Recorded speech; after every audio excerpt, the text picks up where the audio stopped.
Okay. Good morning, everybody. Buenos días a todos. Good morning. Thank you all for coming. We appreciate your dedication and your interest in being here. Les damos muchas gracias por su dedicación y por su interés en la educación de sus hijos.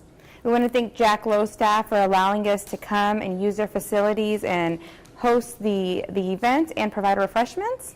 Le queremos dar las gracias a la escuela de Jack Lowe por patrocinar esta sesión y por la ayuda que nos ha dado el personal y también por el refrigerio que están disfrutando esta mañana. And I wanted to introduce everybody who's here with us today. Y quisiera presentar al personal de educación especial que está con nosotros aquí este día. So today we have Mr. Corrales, who is our Northwest Special Education Network Supervisor. Okay. Y tenemos al señor Corrales, que es el supervisor de servicios de educación especial en el área del noreste e incluye la escuela de Jack Lowe. Buenos días. And we have Ms. Guillory, who is our individual evaluations lead. Y tenemos a la señora Guillory, que es la que supervisa el proceso de evaluación para las escuelas en esta zona. And we have Ms. Silvia Bugasha, who is our supervisor of social workers with special education. Y tenemos a Silvia Bugasha, que es la supervisora de trabajo social para educación especial. And we have Jeanette Vargas, who's also one of our special education social workers. Y la señorita Jeanette Vargas, que es trabajadora social de educación especial. Ms. Thomas, who's in the back joining us with special education as well, one of our coordinators. La señora Whitney Thomas está en el fondo del cuarto, es coordinadora también de educación especial. And I'm Jocelyn Rivera. I'm one of the special education social workers as well. Y yo soy Jocelyn Rivera, trabajadora social de educación especial. Okay. So we're going to go ahead and get started. Entonces vamos a empezar. So in order for us to be able to maximize our time and be able to respect each other, I wanted to go over some of the norms that we have. Y para hacer el máximo del tiempo que vamos a tener juntos hoy, tenemos unos pequeños consejos que vamos a compartir con ustedes para que todos se la pasen bien hoy. So we do ask that if you silence your cell phones, if you have to take a call, if you are able to step out. Si por favor ponen sus celulares en vibración o silencio y si tienen que tomar alguna llamada, entendemos perfectamente si gustan tomarla afuera. And we ask that you respect others' opinions as speakers and other people so that we feel free to share. Y para que todos se sientan en confianza de poder compartir sus opiniones, sus sentimientos, pedimos que todas las opiniones de todos sean respetadas. And we also want to make sure we give others a chance to speak. So if you do have a comment or a question, we do ask that you raise your hand. Y queremos darles a todos la oportunidad de hacer sus preguntas, entonces por favor nomás levante su mano y ya sabemos que tiene una pregunta. And since we are going to be sharing information, we do ask that you maintain the confidentiality of what is said here so that way we are able to speak freely. Okay. Y también les pedimos para que todos se sientan libres de compartir y en confianza, que mantengan la confidencialidad de lo que comparten, ¿verdad? Las familias, para que todos se sientan seguros de poder compartir. Okay, and we have a volunteer who's going to help us with our welcome. Okay. So do you want to have them follow with a poem in Spanish in their packets? Okay. So if you pull out your folder, there's a poem in here that says Welcome to Holland. The English folders have it in English, and then the Spanish folders have it in Spanish. Okay, en sus paquetes que vendimos el día de hoy hay un poema que se llama Bienvenidos a Holanda. Unos están en inglés y otros están en español. Entonces tenemos una voluntaria que lo va a leer en inglés y los que hablamos español podemos seguir con la cita en español. Y después vamos a hacer una breve pausa porque ya llegó el intérprete, me retiro yo y entra el intérprete profesional. Okay? So what I said is that after we read the poem, the interpreter is here with the headphones. So I will retire and he will step in with headphones for simultaneous translation. Okay. Would you like to get started? Welcome to Holland. I am often asked to describe the experience of raising a child with a disability, to try to help people who have not shared that unique experience to understand it, to imagine how it would feel. It's like this. When you're going to have a baby, it's like planning a fabulous vacation trip to Italy. You buy a bunch of guidebooks and make your wonderful plans. The Colosseum, the Michelangelo David, the gondolas in Venice. You may learn some handy phrases in Italian. It's all very exciting. After months of eager anticipation, the day finally arrives. You pack your bags and off you go. Several hours later, the plane lands. The stewardess comes in and says, "Welcome to Holland." "Holland," you say. "What do you mean, Holland? I signed up for Italy." "I'm supposed to be in Italy. All my life I've dreamed of going to Italy." But there's been a change in the flight plan. They've landed in Holland, and there you must stay. The important things is that they haven't taken you to a horrible, disgusting, filthy place full of pestilence, famine, and disease. It's just a different place. So you must go out and buy new guidebooks, and you must learn a whole new language, and you will meet a whole new group of people you never would have met. It's just a different place. It's slower paced than Italy, less flashy than Italy, but after you've been there for a while, you can catch your breath, you look around, and you begin to notice that Holland has windmills, Holland has tulips, Holland even has Rembrandt. But everyone you know is busy coming and going from Italy, and they're all bragging about a wonderful time they had there. And for the rest of your life, you will say, "Yes, that's where I was supposed to go. That's what I planned." And the pain of that will never, ever, ever go away, because the loss of that dream is a very significant loss. But if you spend your life mourning the fact that you didn't get to Italy, you may never be free to enjoy the very special, the very lovely things about Holland.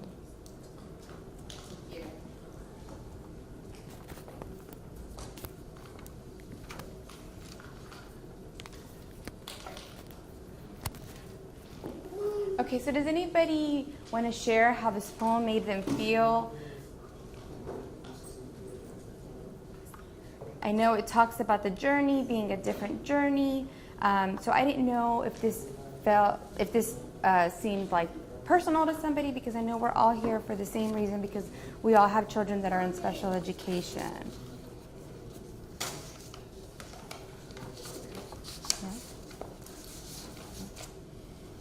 Okay.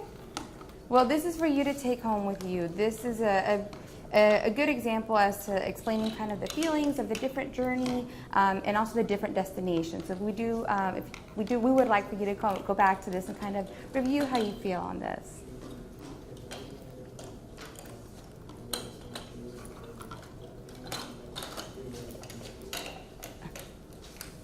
Okay, so I'm going to go ahead and turn it over to Mr. Corrales, who's going to talk about the special education process.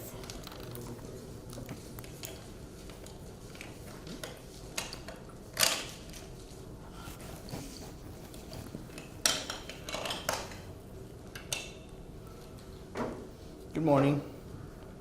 Again, my name is Ricardo Corrales. Mi nombre es Ricardo Corrales. And we're going to talk a little bit about really what special education is.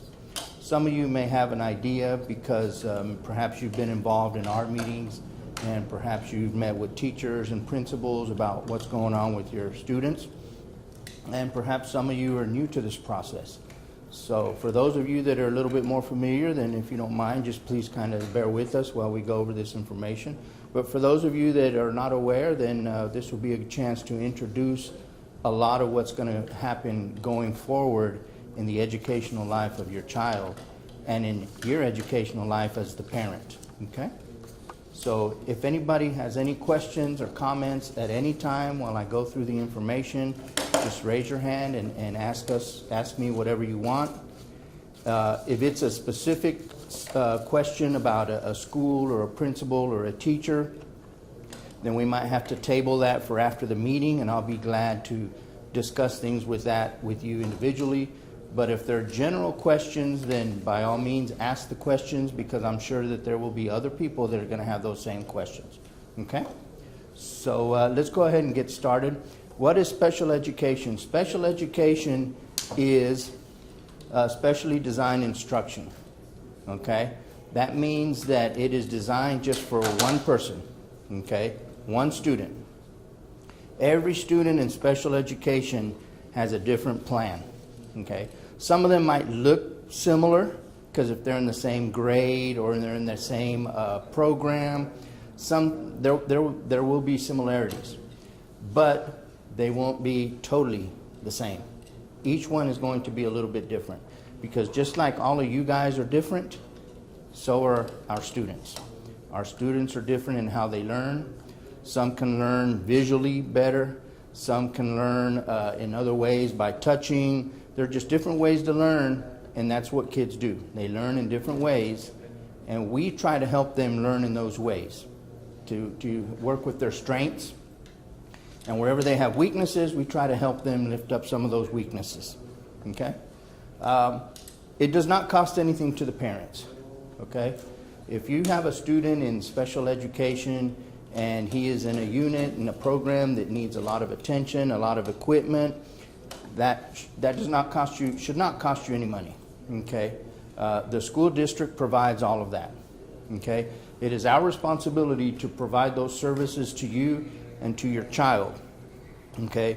And whether it means it's an additional person that's helping your child apart from the teacher, or equipment, or something like that, the district bears the cost of that. It should not go into the parent.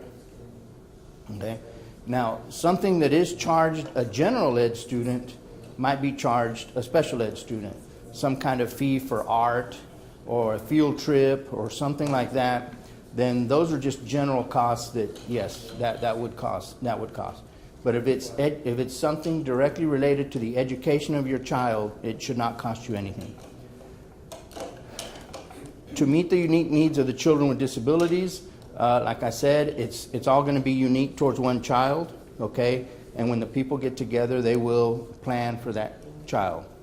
And it is a service, not a place. Okay, we are here to serve the children and to teach the children, and each child is different, so we are going to serve them in different ways. Okay, we can go ahead and go to the next one. Individuals with Disabilities Education Improvement Act. In 2004, that's when this law came about. The law that we all function under now. Okay? And what does that mean? Well, like I stated earlier, it's free to the parents. A free, appropriate education for all children. That's called FAPE. Free, appropriate education for the children. Okay? So, like I said earlier, it is free for the parents. Placement in the least restrictive environment. We try to place students as much as we can with students with their non-disabled peers to the maximum extent appropriate and possible. Sometimes it can be done easily, sometimes it's a little more difficult. But sometimes some children might require a little bit more assistance, and it would be hard to do that in a general ed setting, so we have to find the best setting for that student. But our main goal is to make sure that they participate with their students in their age group. That maybe they go to lunch with them, they go to programs with them, and even if they're not in class with them all the time, they get to spend some time with them throughout the day from time to time. Okay? And protection for the rights of children and their parents. Before you have any ARD meeting, well, not every, but most of them, you will have information that will be given to you about your rights, okay? And if you ever need that information, then somebody in the special ed department will be able to give you that also. If you have any questions, and it's in English and in Spanish, and it can be found on the DISD website as well. But if you ever need any help with anything, that gives you a step-by-step process of how things should be going, and you should have that information. And it is for your protection, for you as a parent, and for your student. And parent participation in education is the number one key, in my opinion. When I was growing up in the United States, I was born in Mexico, but I remember when I was in elementary school, my mother would go to all of the conferences with the teacher, even though she didn't even really speak that much English. She was always there. And my mom was always asking me about how things were going in school. And I always saw my mom at school, even though at times I knew that she really didn't know what was going on. But I saw her there.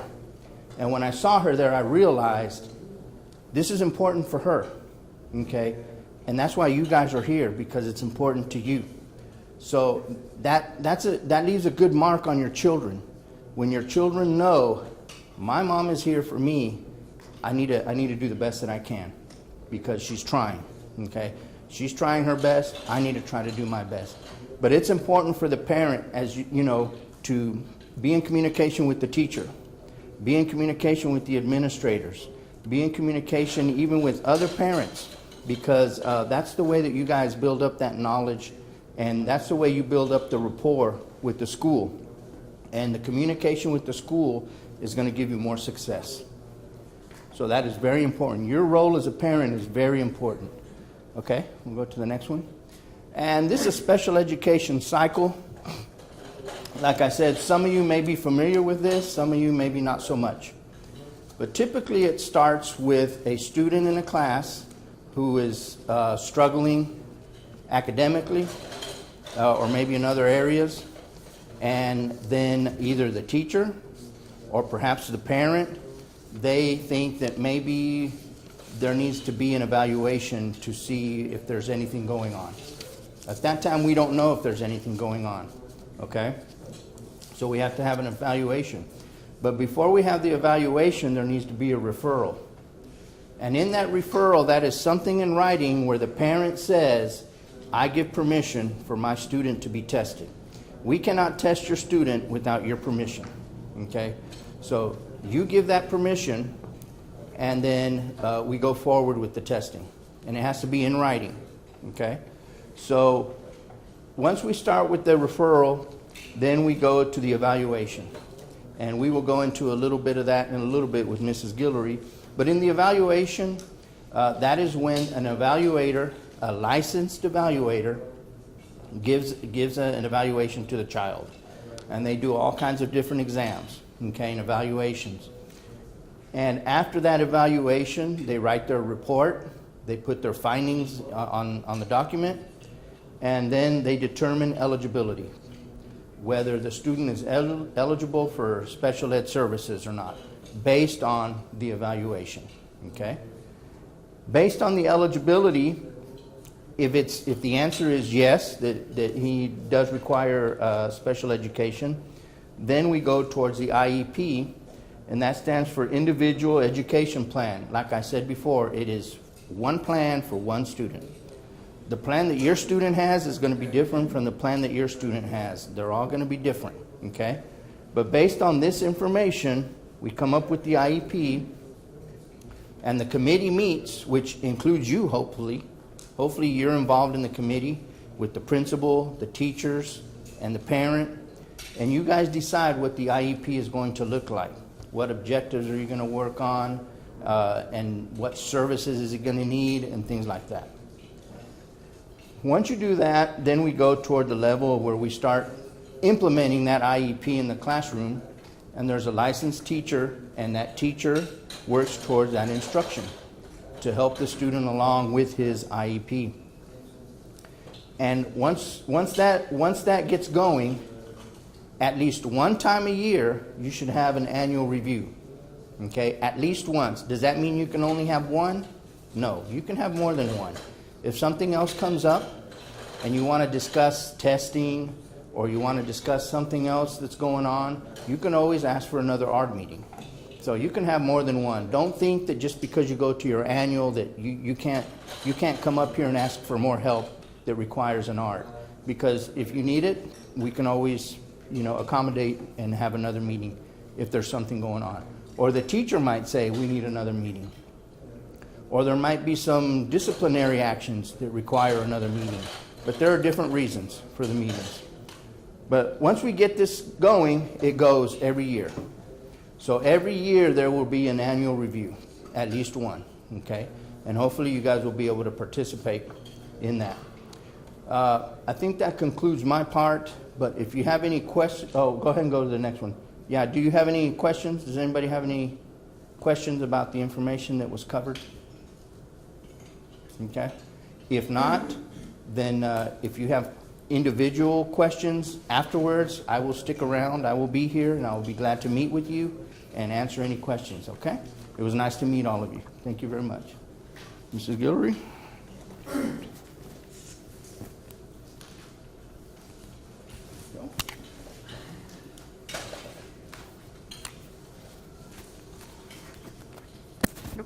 I gotta put this on. It's gonna be tricky, because I'm one of those people that talks and waves my hands around.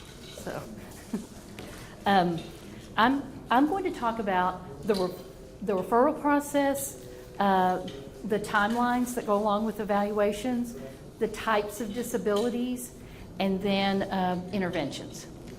Mr. Corrales alluded to your rights as a parent of a student with a disability or the suspicion of a disability.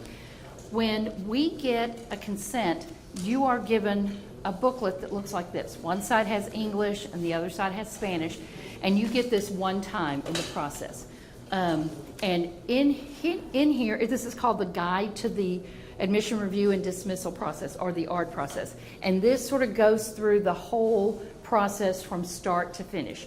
Kind of that cycle that he talked about. This talks about it in excruciating detail. But this booklet right here is pretty easy to read. Then you also get, at least once a year, you get what's called Notice of Procedural Safeguards. It comes in English and in Spanish, and at least once a year, once your child has been identified as a student with a disability, you receive a copy of this. Whether you want one or not, you get one. And this one's written with a little more legal language in it, because these are your rights as a parent of a student with a disability. The referral process starts if you have a student that is not yet enrolled in a public school because they're not yet school age. Then that referral process starts through what is called our Child Find Office, and there's a phone number that I can give you guys. There's one in English and one in Spanish. If you suspect that your child, or your doctor suspects, or the daycare suspects that your child has, they suspect some kind of disability. So there's a number that you can call to request that evaluation. If your student is enrolled, if your child is enrolled in a public school, then referrals go through what's called the Campus Student Support Team. So if you suspect that your child is having academic difficulties or behavioral difficulties, then you would go to either the teacher or the student support team chairperson or the administrator to discuss your concerns. And then a meeting is convened, and the team will discuss some possible interventions to assist your child academically or behaviorally. And they keep data, which is called progress monitoring. And once all the interventions have been tried and there doesn't appear to be that the child is making the type of progress that we would expect to see after the interventions, then that's when the special ed process starts. So and it talks about formal or written notification up here, but the written parent request for an evaluation should be rare, since you're working with the campus SST team to assist with your child. These are the timelines. Once we determine that a special education evaluation is warranted, then an evaluator will meet. They'll gather some information. They'll get the nurse to do vision and hearing to make sure that's not the reason why the child's having difficulty. We'll get some information from parents and from teachers, and then an evaluator, either an educational diagnostician, who is an evaluator that has teaching experience and now they've been certified by the state to be an evaluator, or a licensed specialist in school psychology, who is someone who's licensed by the state to do evaluations. They will meet with you, go over the evaluation process, explain these two booklets, and then get your written consent to do the evaluation. Once we get your written consent, then we have 45 school days to complete the evaluation. The only changes to that is if a child is absent 3 or more days, then we can add days to that 45 school day. Once the evaluation has been completed, and this FIE means full individual evaluation. So once the evaluation report has been written, then we have 30 calendar days to meet with you and the rest of the Admission Review and Dismissal Committee to discuss the results of that evaluation and to come up with a plan, an individual education plan. The members that are required at an ARD meeting are an administrator, a general ed teacher, a special ed teacher, the parent, any evaluators that have been involved, and then any other people that are involved. Like if your child is identified as a limited English proficient student, then we have someone from the LPAC committee, the Language Proficiency Committee, to sit in on that. If you have an older student, there's some career and technology people that are involved in that. And then we come up with a plan, and then the required members are what are also called consensus members, and they agree or disagree to the plan.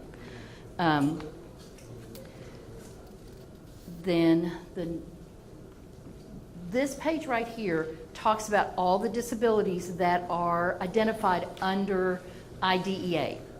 And in this booklet right here, it lists all of the disabilities. When you sign consent for evaluation, we are going to test in all areas of suspected disability. So all of these are disabilities that we might suspect. Auditory impairment are students that have difficulties with hearing, and that's usually identified by a doctor. Autism is sometimes called autism spectrum disorder, but autism is a communication disorder with some behavior and sensory aspects to it. Deaf blind are students that are hard of hearing and have visual impairments. Developmental delay is not one that we use in the state of Texas. So that's a federal disability, but we don't use it in the state of Texas. Emotional disturbance are students that have difficulty with regulating their emotions and their behavior. Intellectual disability are students that when we give a cognitive test, they score low cognitively, and they have some adaptive behavior type issues like self-help skills and communication skills and personal social types of skills.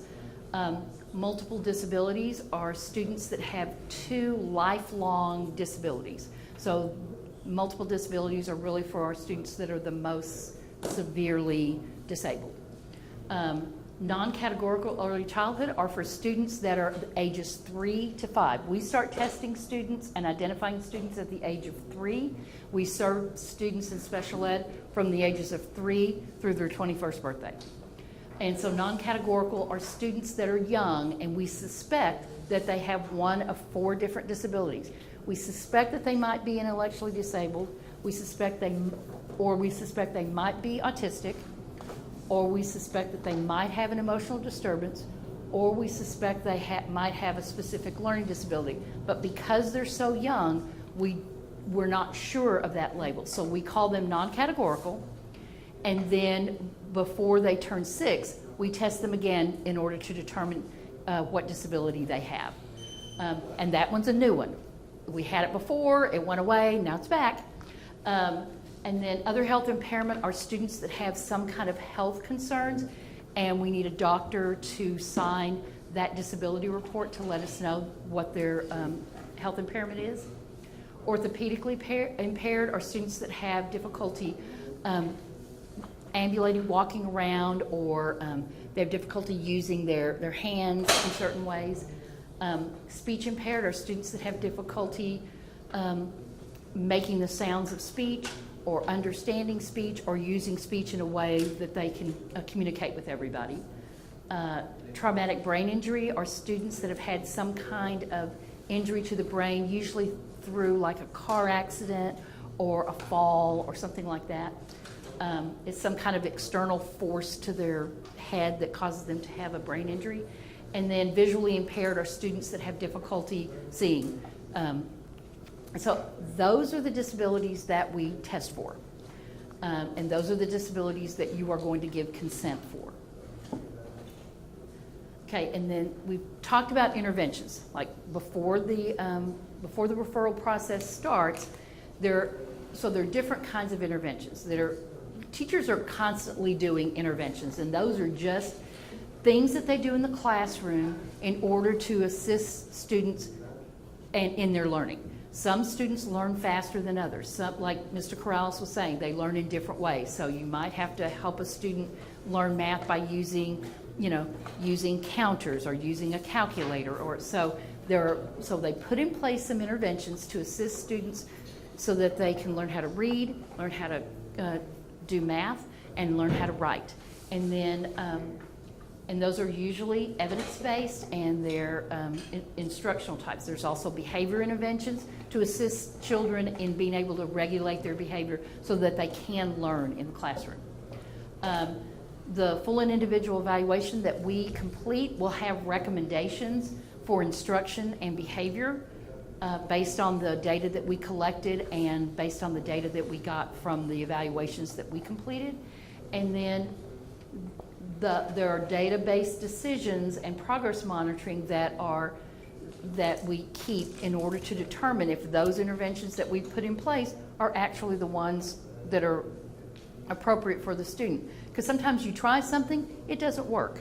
It's kind of like cooking. You know, you try a recipe, well, that didn't work, so you do something else to it to make it better. So that's what interventions are. It's just different ways of presenting instruction, and you just keep on trying different ways until you find the one, you hit on the one that helps your student the most. And I think that's all I have to say about interventions. Does anybody have any questions about the evaluation process or any of the disabilities or the way we use interventions or the timelines that are associated with them? All righty then. That was easy.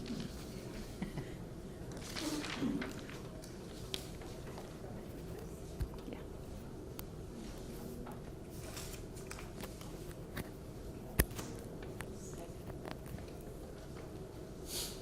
Okay, so I'm going to talk about the special education services.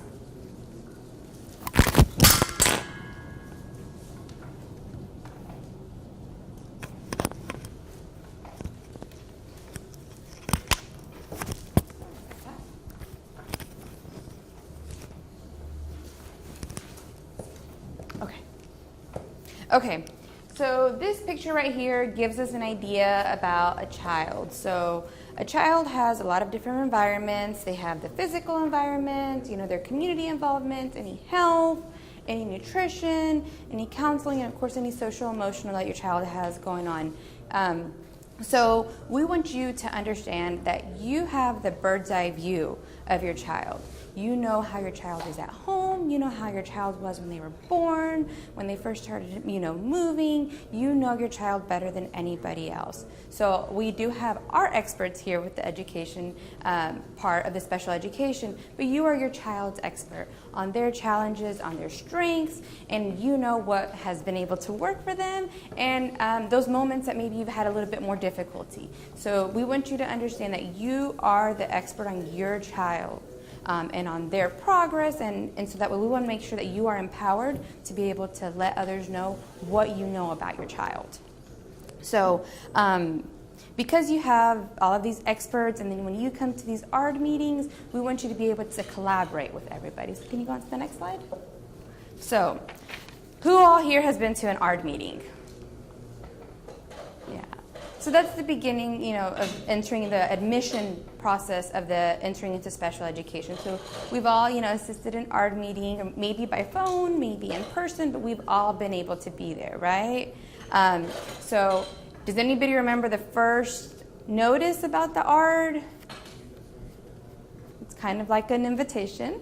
It comes, it's a letter letting you know the date and the time of the ARD. And we want you to know that that is your invitation. So you take that invitation, you look at your calendar, you see if that fits with you. If that time or that date does not fit with you, we want you to be able to tell the school, you know what, that date doesn't work for me. So how about another day? Or if you have another time to suggest, we want you to know that your presence there is important. So we want you to have that, to be empowered to let the school know if that time does not work for you, because your input is greatly appreciated. So, and we want you to go in there prepared. I know sometimes when I would take my daughter to the doctor, I would leave afterwards and remember, I should have asked that. So the best thing to do for me was always to go in with those questions written down, or just kind of the suggestions. If you know what, this is working for my child at home. If I give them, 5 minutes before this, if you have those techniques that work for your child, you can definitely put them and let them know, because again, you are that expert on your child. So we want you to go and prepare to these IEP meetings or the ARD meetings, and to be empowered to be able to express what you know for your child. So you get the invitation, you start getting ready, you put it on your calendar, you go, you are there. We want you to know that you know those unique needs for your child. You know what your child's going to need to be able to let them know, let the team know, let them know maybe what worked at home will work at school, or maybe sometimes what works at school doesn't work at home, but that collaboration effort with the ARD committee is what's essential. And we want you to be able to know that you can speak up, that you can let them know. And also, definitely getting the feedback. Maybe what works at home is different at school. So we want you to be able to have that conversation back and forth. And also on the ARD notice letter, if you need an interpreter, like Mr. Kevin, you can always note that on there if you are requesting an interpreter to be at the ARD meeting, because we want you to be able to understand the ARD meeting and to be able to express yourself as well. Okay? So, right now, we all have our kids in school. The bus is picking up your student. The bus is taking your student to school. But we want to think about what's going to happen after the bus no longer picks up from the house. What's going to happen?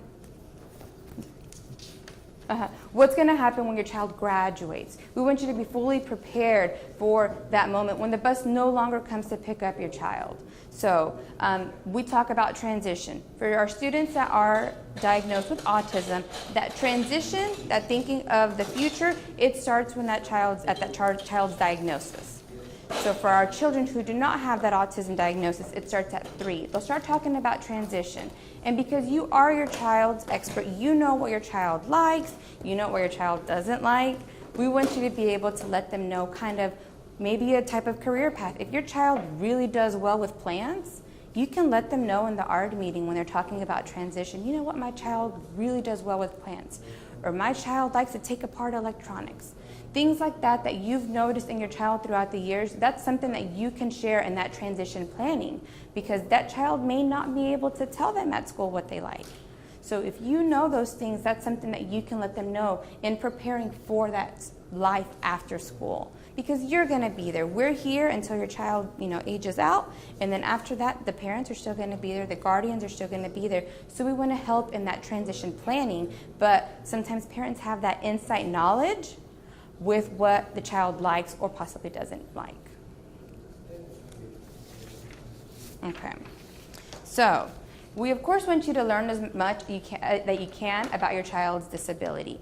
And if you ever need assistance in learning more about your child's disability, we have social workers that can assist. We can definitely get some reading materials. We have different workshops based on different disabilities. So we do want you to know that, we want you to know that it is important to learn about your child's disability.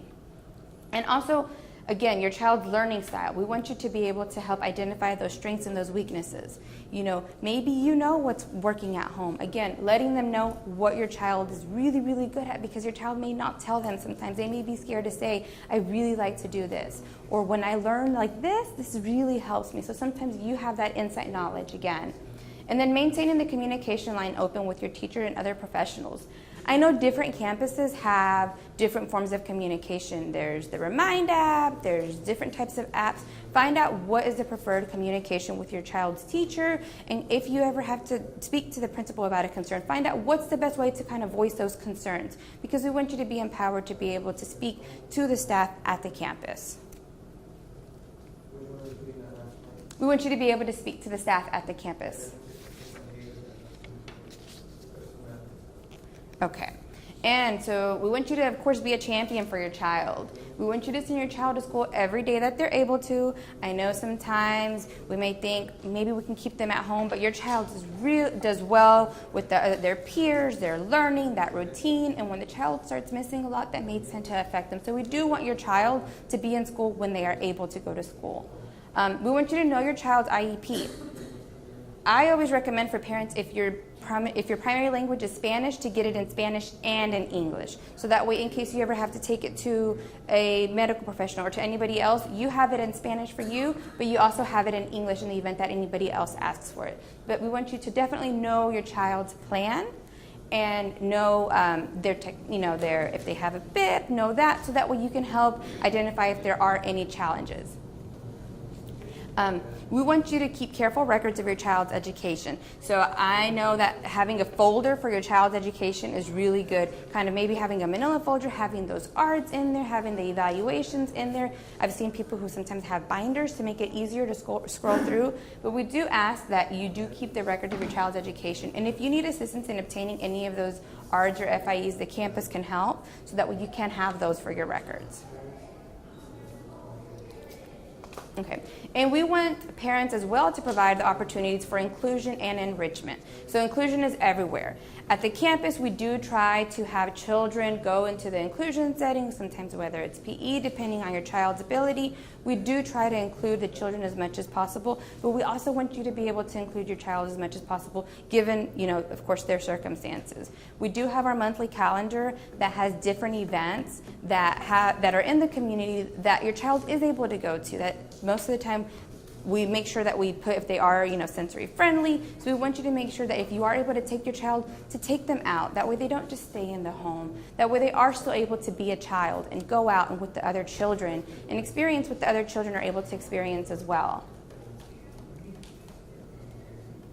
Okay, and we want you to plant the seed for the future. Again, you know your child's ability, you know their strengths. If you know that there's something that they like, you can start on that, whether it's plants, whether it's robotics, whatever your child may like, we want you to be able to plant that seed for their future. And parent support is available. I am with the Parent Center with Special Education. We are staffed with social workers in the event that you need assistance. You can always give us a call. Our number is always at the top of the calendar. If you have a question, you can reach out to us. And we have our calendar with the different events that are hosted by Special Education, like the one today, or the other events that we have in the community that we want to make sure that you're aware of. And we also have family network groups. Those are at specific schools for those parents at those campuses. And here's some of the resources. In your folder, you have a few resources in here that I wanted to make sure that you were aware of. So of course we have the poem, the Welcome to Holland poem. And we also have the important contacts. That way you can keep up with the important contacts for your child. If you have that diagnostician, if you wanted to ask them a question, you can put that in here. Your child's case manager. Sometimes if we don't have that number, this is a good place to kind of put down all of these numbers so we can have it in one central location. The school nurse, if your child has any medical needs, this is a good number to have here as well. The school administrator, the best way to contact them, you can always put that here so that way you have that in one paper. And if you have a social worker, whether it's with the schools, whether it's a social worker in the community, that way you have all of their information on one paper. And up here, these are the Medicaid waiver numbers to get your child on the Medicaid waiver list. And those are on the papers here with the resources or courses. They're on here as well. There's other resources such as MetroCare, Community Council of Greater Dallas, the Social Security Administration, Texas Health and Human Services. So these are just good resources for parents to have in the event that you have a question. You can always look at these and give them a call. And I also included just kind of some quick fact sheets. I know sometimes in special education, like we had FIE, that's one of the acronyms that we use. So I want to make sure that you know what we're referring to, because I know sometimes we'll say FIE or ARD, but that way you know what those stand for. So we have that in here, the difference between accommodations and modifications, and the 5 steps in becoming your child's advocate.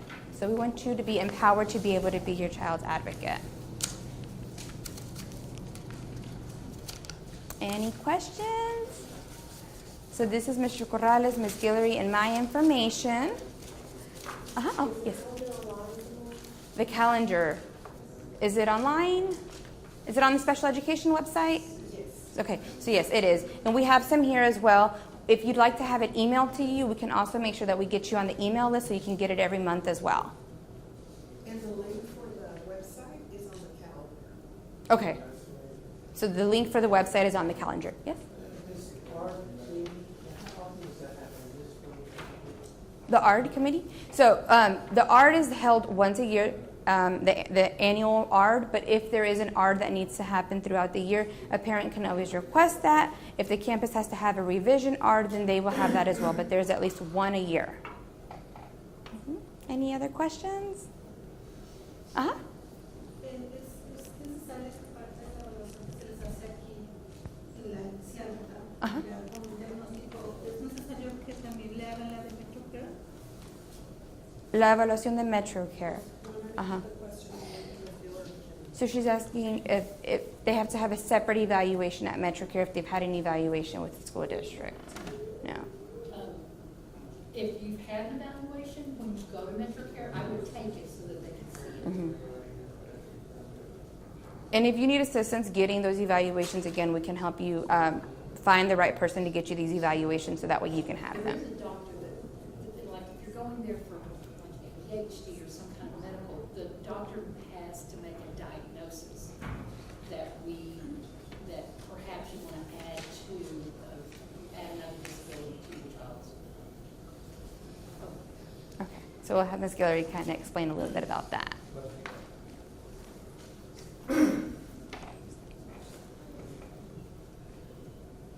Uh-huh.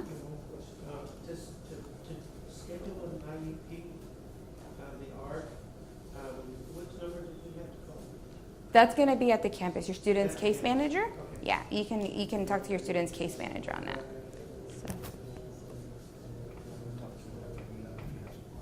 So, to answer the question about youth and family, there's various reasons why you go to youth and family. A lot of times they have doctors there, so to get a diagnosis of like ADHD, if your child has that does have to come from youth and family and a doctor. And then you bring that back to, or that information back to the school, and then we can add that disability to the students, to his other disabilities, and have an hour to discuss that.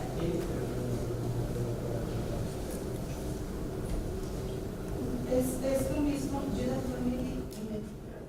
She's asking if youth and family and MetroCare are the same thing. They're not. Youth and Family is a sort of a joint venture between DISD and Parkland and a bunch of different other organizations. MetroCare is its own sort of organization. But either one of those can give you certain information, medical information, ADHD diagnosis, that kind of stuff. No, pero mi pregunta era que si aquí ya veíamos un diagnóstico, ¿es necesario esta parte de cuidar de eso o solamente con el diagnóstico ya es? No sé, porque yo estoy en un grupo de padres y a veces van diferentes. Entonces, hicieron el comentario que los niños, aparte de que cuando tienen ya una evaluación, ya tienen un diagnóstico ya, que tenemos que llevarlos a médico para que le hagan un diagnóstico.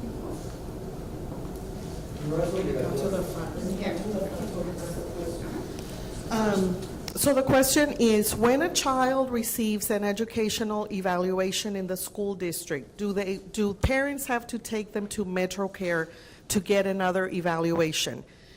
If the parent wants to sign up for MetroCare services, MetroCare will require an evaluation. So yes, the answer is yes. If you want MetroCare services, you would have to go through their evaluation process, and we can provide copies of the educational evaluation, and you can share that with them, and that helps the evaluation process at MetroCare.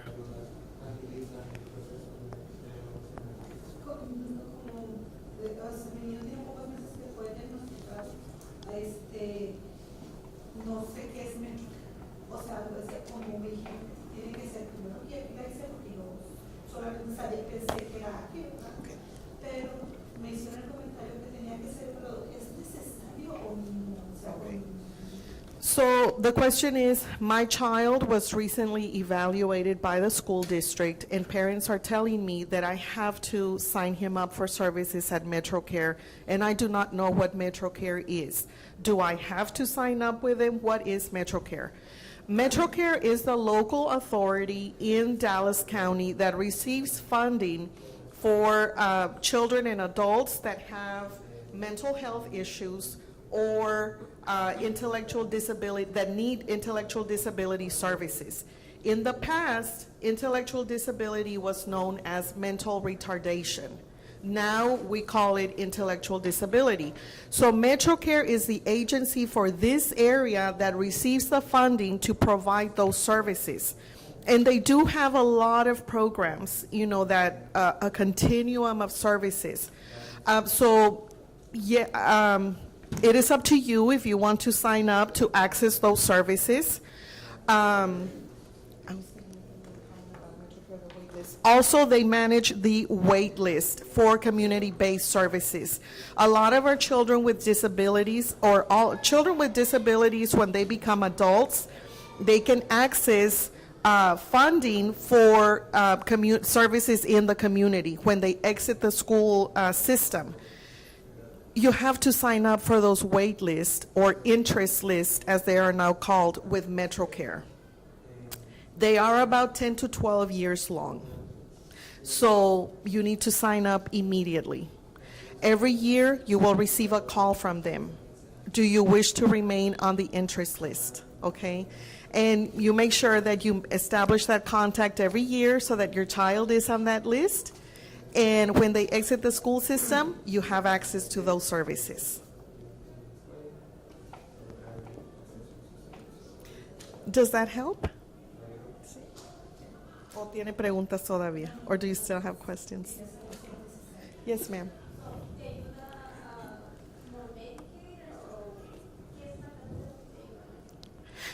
Okay, so what services does MetroCare offer? Yes, they do have eligibility for Medicaid.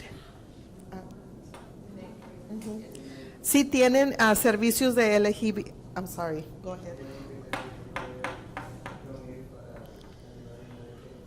They have the assistance to help parents qualify for Medicaid. So they have the staff, or the customer service to help parents qualify, apply for Medicaid. Okay, like I said, they have behavioral services. They have services for persons that have intellectual disability, functional living skills, how to help them, live a more independent life. They provide those services. Really, they have a wide array of services, and if parents here are interested, we can invite someone from MetroCare to come and explain their services, because they do offer a wide variety of services. But remember, it's behavioral and intellectual disability services.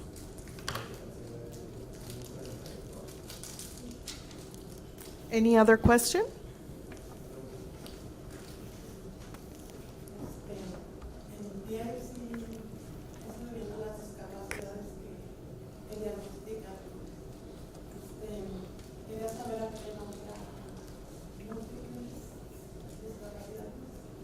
Okay.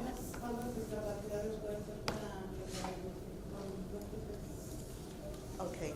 So the question is, looking at the list of categories that meet criteria for special education, what do you mean by multiple disabilities? What is that, how many disabilities does that include? The student has to have at least 2 lifelong disabilities. And certain disabilities are not considered lifelong. Like speech is not considered a lifelong disability. So if they're autistic in speech, we would not call them multiple disabled. So those multiple disabilities is usually those students that are the most, that have the most severe disabilities. And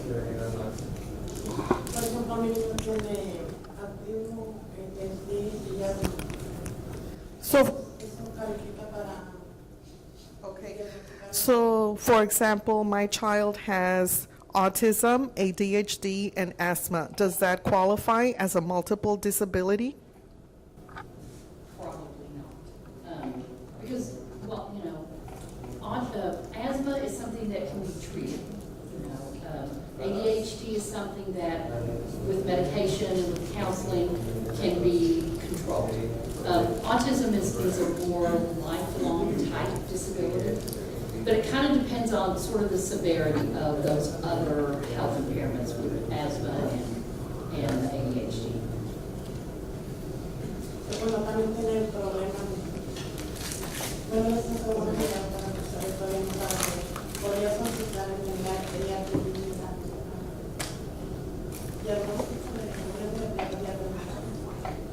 Okay, so in addition to those disabilities, the student cannot read.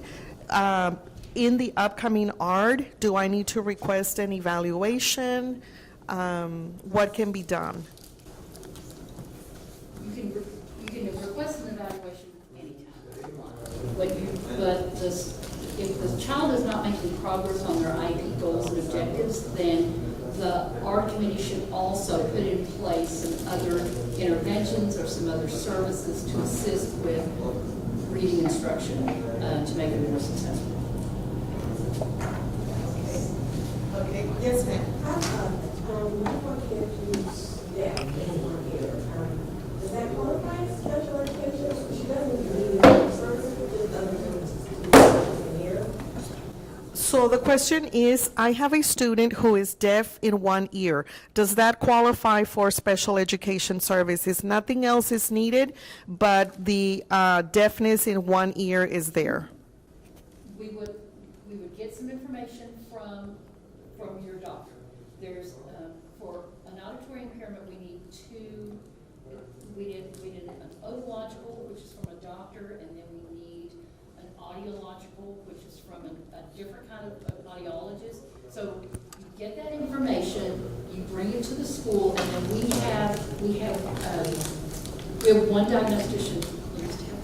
We have one diagnostician that does evaluations for the auditorily impaired, and she will look at that information and then we'll do an evaluation to determine if your child meets the criteria for an auditory impairment. You're going to need to go to your doctor and get an otological, OTOLOGICAL, and an audiological, AUDIOLOGICAL.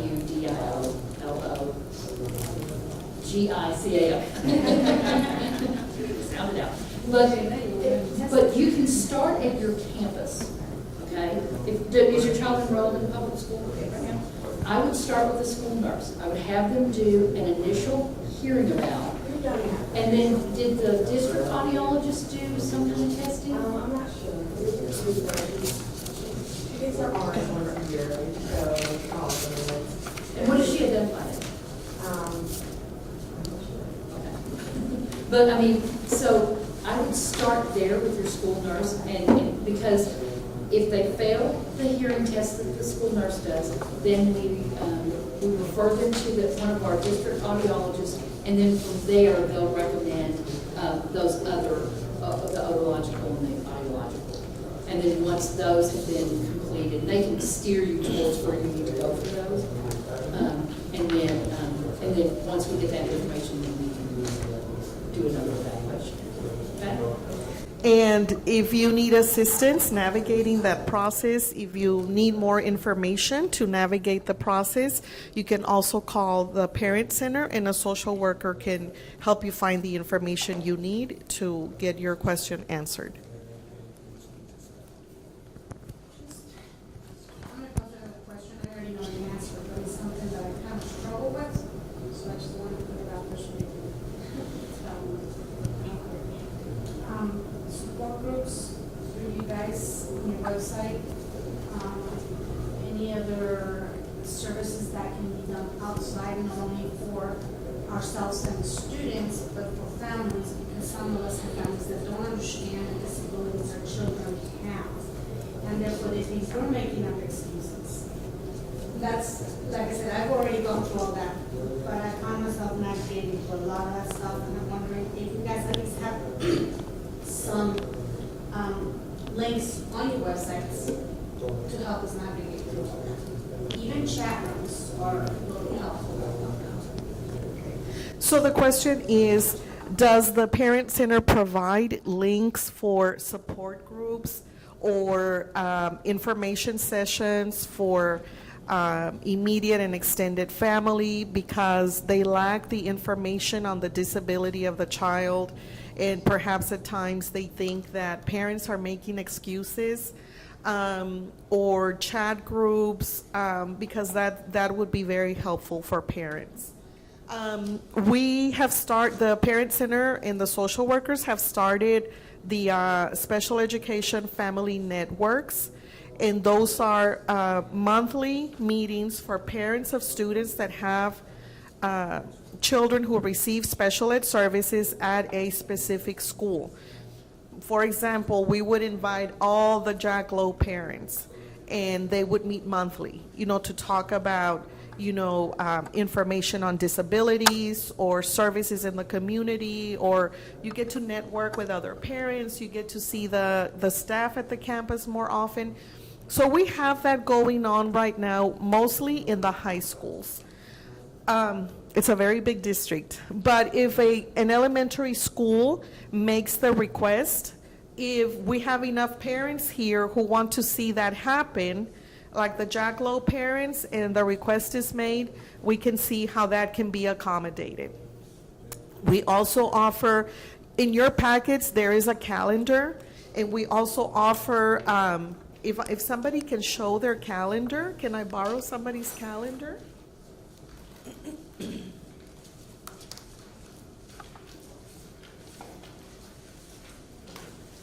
So in your packets, you have the Parent Center calendar that is published every month. And as you can see, there are multiple opportunities for parents to join us. We offer workshops in the morning because that's when we get the most attendance, in the morning. We do offer an evening workshop for parents who work and who cannot join us in the morning. But we don't do it as frequently because we don't have the same attendance in the evening. We get very few parents attending in the evening, but we also do one, we make sure we do one every month. As you can see, we include events on the weekend. We let you know what's going on in your communities, on weekends. For children that have special needs. Sometimes they're events for everybody. They don't have to have special needs. And if you have your calendar, we let you know if there is a cost. We let you know if the event is free. We know there's a dance coming up for students in high school. So if you have other kids with disabilities that are in high school, there's a dance coming up on November 9th. So we publish this. What's in the future for the Parent Center? We are planning to start a dads group. How many of the dads here would like to attend that? A group for dads? Nobody? Nobody? Oh, I guess we're not going to do the dads group. Well, I didn't say dads. Okay, so the dads have told us in the past, like, moms handle everything. They want dads, papás. No es baile, perdón. Es que dance y dance no es muy igual. Okay. Es padres, un grupo de padres. Fathers. How many fathers in the group would attend a father's group? You would? Uh-huh. De padres, de padres. See, and that's what the dads in the past have been telling us. Moms do everything, and they're the ones that know everything, and they have all the information, and please, we want to know too. So that's in the works, a dad's group. Also in the works is a telephone support group for grandparents who are raising grandchildren. Do we have any grandparents in the audience? Ningún abuelo aquí? Okay, because we do have a lot of grandparents who are raising grandchildren, and so they need that support too. So yes, we hear you, sir. Thank you, that's an excellent suggestion. We are working on it. And right now, if you go to the Parent Center website, you will see video footage of the parent conference from last year. All of the workshops you'll be able to access on the website, and this video will be on there too. This session will be on there too. Any other questions? The website, you will see the link for the website. I don't see it. Where's the link for the website? We're going to put it up on the screen.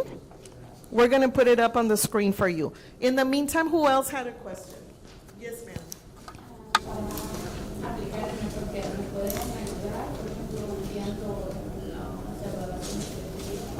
Seguro que sí.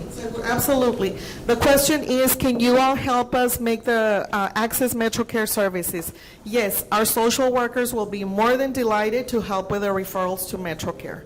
And so before you leave today, just give us your information and we'll make sure that referral happens. ¿Alguna otra pregunta? Yes, ma'am. Again, not another question, it's another suggestion. I set up an email already for my son. He doesn't use it, it's something that I use to communicate with y'all, to communicate with school. That way, not only I have access. I'm a single mom, but I already have my will where I have somebody else name me in case something happens to me.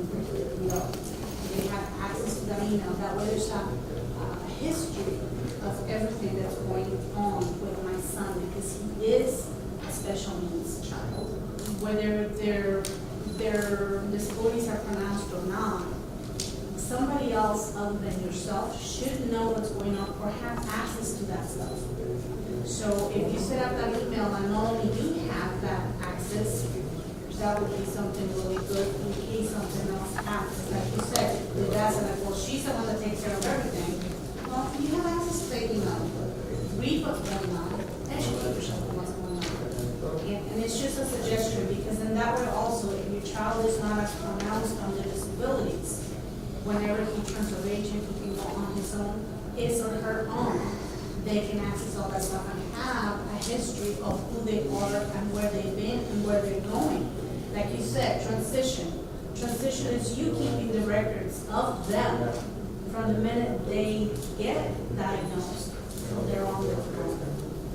And that's the easiest way I found for me to have continuity on what's going on. So it's just a suggestion. Excellent suggestion. We're going to have you do the next video.